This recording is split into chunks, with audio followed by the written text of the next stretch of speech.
Thank you very much, Paul, and thank for the construction industry for inviting me here today. Can everybody hear me? There's a lot of background din there, but I just want to talk a wee bit about how Dublin City is planning for the future. We're 2/3 of the way through the new city development plan for 2016 to 2022 now, a 6-year plan.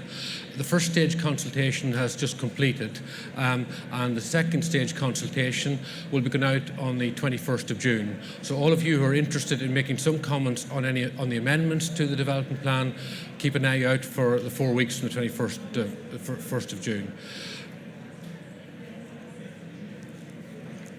So every development plan and the city development plan has a core strategy. The core strategy for the city, if I can show it you there, where we have the M50 around here. We have the city centre here. Can everybody hear me still? Yeah.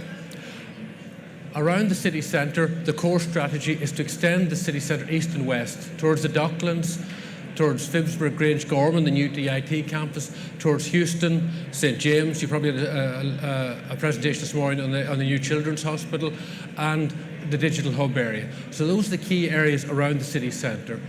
The next tranche of development areas for the core strategy are just inside the M50.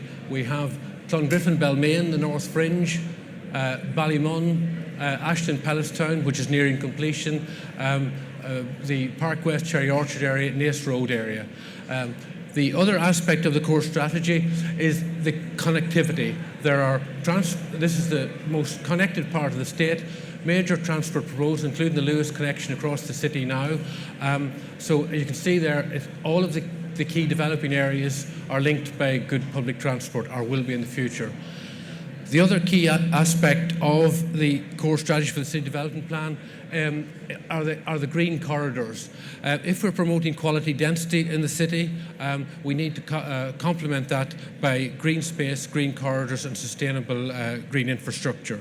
So in essence, the core strategy is, you can see there, for a compact, connected city, to promote employment and innovation in the city, and quality neighbourhood making.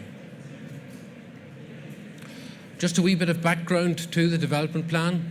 The population back in 2006 was 506,000. 2011 it was 526,000, and the target for the development plan is that by the end of the development plan period, we're aiming to have around 600,000 residents in the city. That's ambitious. The other matters to be looked at is that household size is decreasing in the city from 2.4 and likely to end up about 1.9 by the early 2020. Residential completions at the bottom there has been a catastrophic decline from 7,000 per annum back in 2006 to 500 in 2011, increasing up towards 1,000 per annum at the moment, but still well short of the 4,200 that's needed per annum to achieve the core strategy.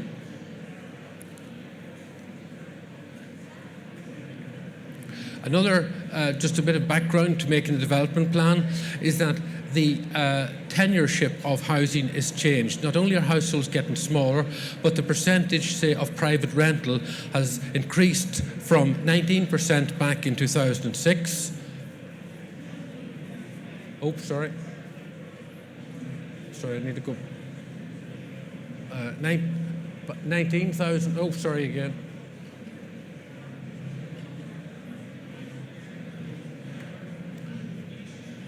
19% back then, up to 32%. So you can see the type of tenureship in the city is changing, and we need to plan for that. Other key matters to concern us is that the household size, one or two person households constitute 57% of the households in the city. So the notion that going forward that the city is going to be 3-bed semis is not founded in our research. There are only 440 hectares of land left in the city. We have to husband and manage that carefully. Two examples there. If those 440 acres are at a relatively high density of 120 units per hectare. We can accommodate 50,000 units in the city. But however, if we decrease that to 60 units per hectare, we have only space left for 26,000 units, i.e. not even enough for the next 6 years. Another important fact is that 76% of the housing output at the moment is in the form of apartments in the city.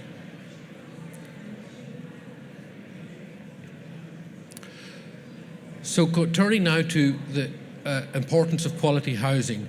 The objectives in the City Development Plan for the next 6 years is to increase the supply of quality homes which meet people's needs. I have to stress that again.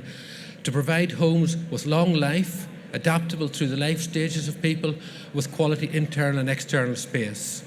So it goes back to that point to make, we need to diversify the type of housing and apartments that are provided. Essentially, housing for different population groups. We need to cater for student accommodation, for example. There are 80,000 students in the city at the moment. If we can provide more purpose-built student accommodation for those groups, it frees up rented areas for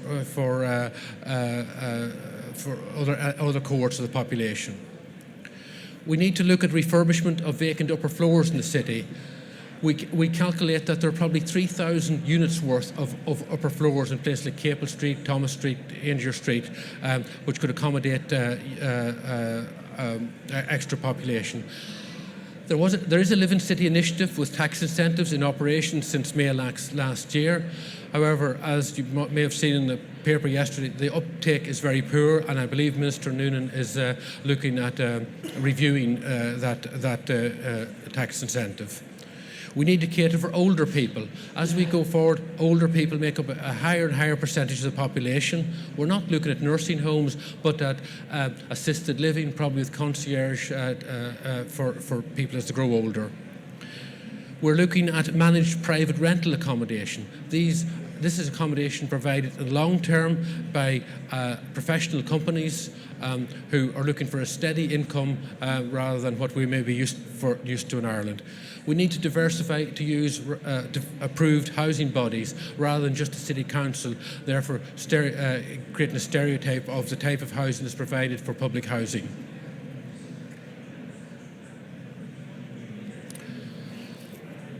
Dublin City has been involved with other local authorities in the region as part of the Housing Task Force. Part of the research over the last year demonstrates that of the total permissions granted, say line 2 there for the City Council, there are about 5,000 units worth of permission granted, waiting to be developed. So I would implore anybody who's in the development industry to look at their portfolio of lands that have got planning permission, come to us and talk about how they can release those lands or bring them forward to ease the housing supply crisis.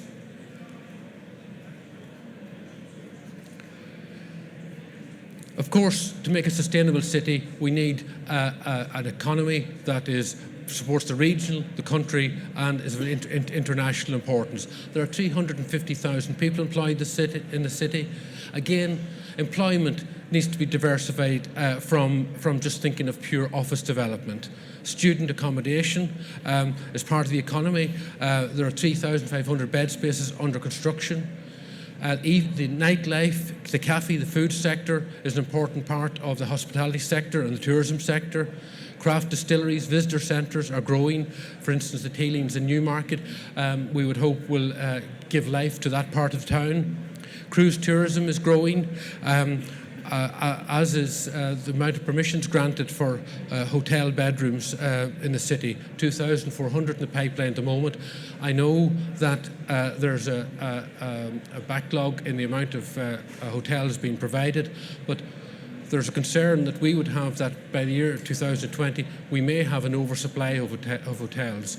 However, at the moment there is an undersupply because of the lag in construction.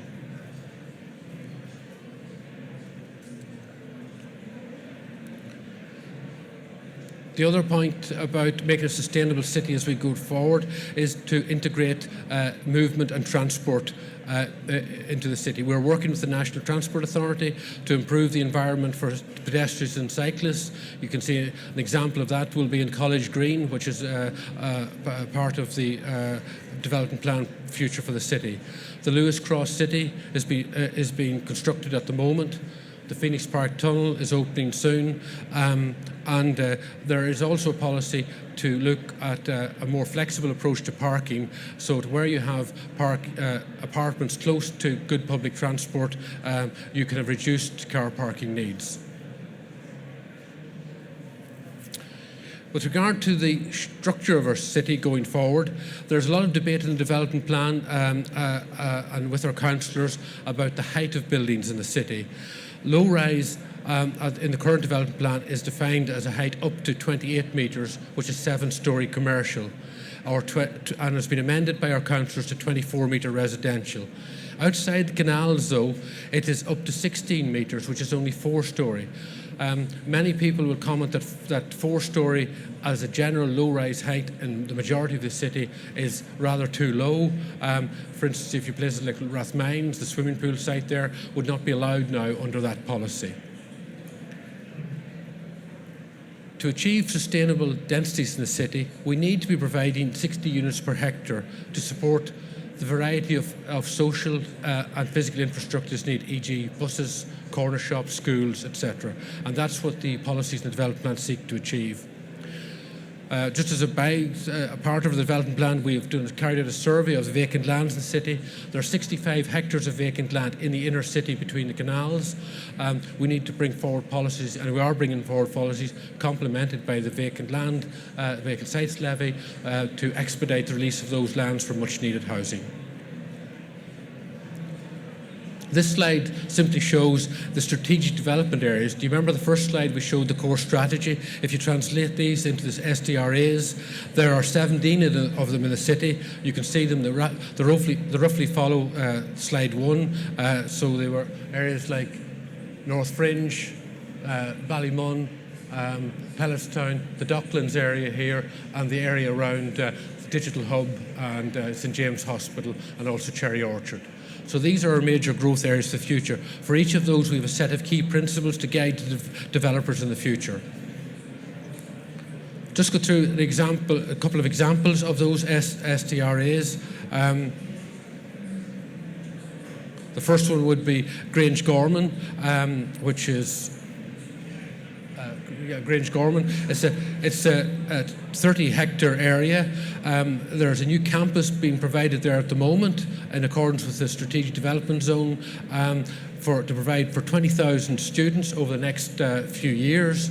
The final employment on that site will be 8,000. So that campus is integrated into the rest of the city. You can see it provides, there's the campus, it has open space, there are links back to the city. I talked about the Lewis line and connectivity. Here's the new Lewis Cross City here that goes out to Broome Bridge. It will go across the face of Broadstone and service the campus as well, integrating back down into the city in the medium term. Another example would be the Grand Canal Dock STZ, which was approved a couple of years ago. It's a 66-hectare area, and it's well underway at the moment. The plan was for 2,600 residential units and 360,000 square metres of commercial development and 13,000 square metres of new parks. The eventual population there will be 5,800. Not 58,000 as there, and 23,000 employees.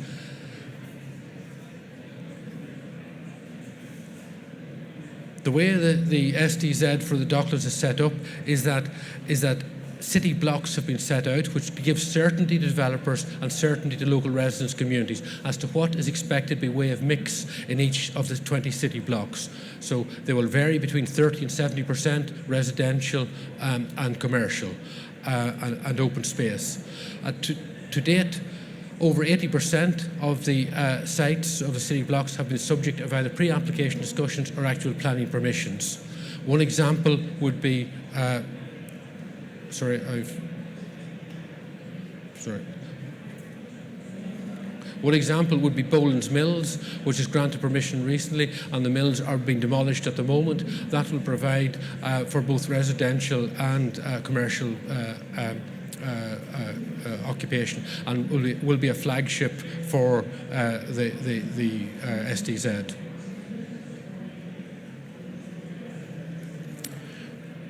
With regard to the North Fringe, sorry, I've jumped again. With regard to the North Fringe, we have reviewed the density policy there and actually reduced the density in order to bring forward development.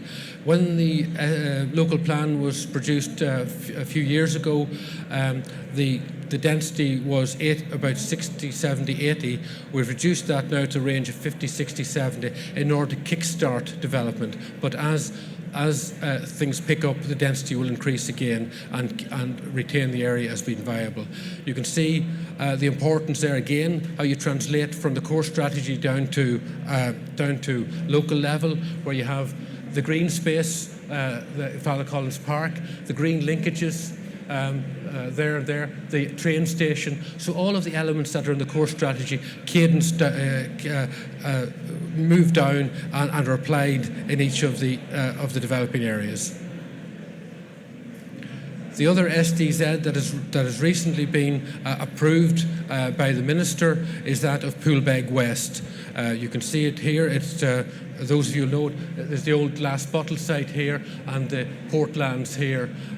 So this area here, we have now a responsibility over the next few months to prepare a new planning scheme for that area, again applying the principles that I've enunciated to you, to bring up to 3,000 residential units, much needed residential units into those 34 hectares. Just a comment on development management. The other key aspect of our function in the City Council, the way to implement the development plan and the SDZs and the LEPs is through development management. We deal with commercial and residential applications. Commercial applications have increased a lot in the last couple of years. Residential still have to pick up a little bit. I must stress the importance of pre-application consultation. Part of our active land management policy is to, if any developer or any applicant wants a meeting with us, we'll facilitate that meeting within 10 days to help bring forward a viable planning application. Further information requests are often a bane in the life of those in the development industry. You must realise we do that rather than refuse an application outright, and we will try as much as possible to reduce the request in a further information document.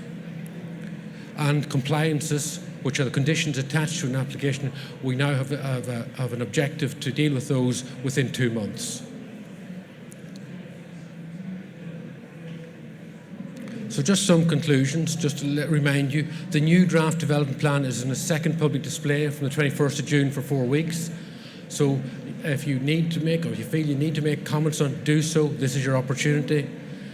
There are sufficient zoned and serviced land for much needed housing, employment and amenity needs in the city. We need to respond to the change in demographics in the city, as I've described to you, and that involves fine-tuning our policies and our responses and our applications that are brought in.